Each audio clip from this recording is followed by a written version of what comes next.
एक योगी जी नाम कमा रहे हैं उत्तर प्रदेश में और एक ये राजस्थान के योगी जी हैं ब्रजमोहन जी योगी साहब, और काफ़ी समय से पीड़ित हैं। तो योगी जी बताएं, क्या इतने साल हो गए संघर्ष करते हुए, इस संघर्ष की यात्रा में आपने क्या अनुभव किया?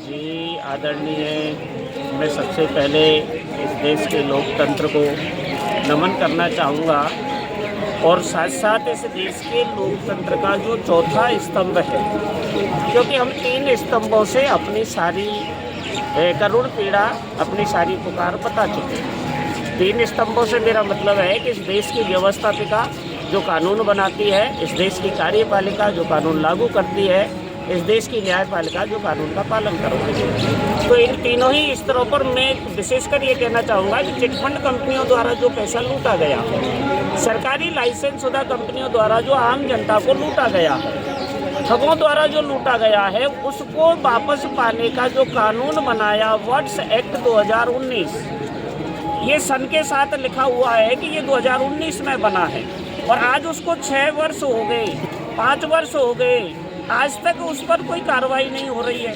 तो मैं विशेषकर आपसे ये निवेदन करना चाहूँगा सारे ठगी पीड़ितों के माध्यम से, देश भर से आए हुए ठगी पीड़ितों के माध्यम से, कि हमें कानून देने के बाद भी सरकार के तीनों स्तंभ फेल हैं।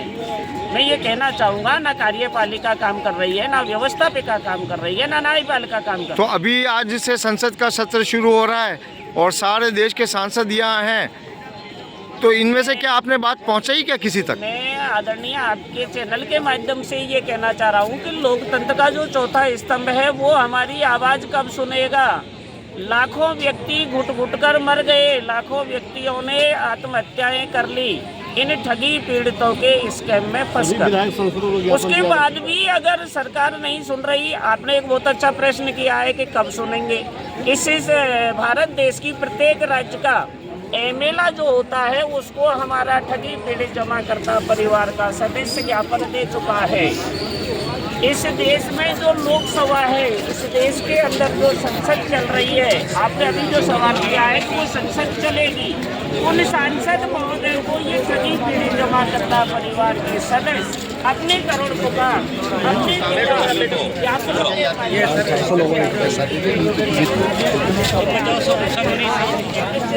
सत्याग्रह आंदोलन चल रहा है, ये 1 सितंबर से चल रहा है। अब आप सबसे एक सवाल, राजतंत्र में राजा दोषी, लोकतंत्र में कौन?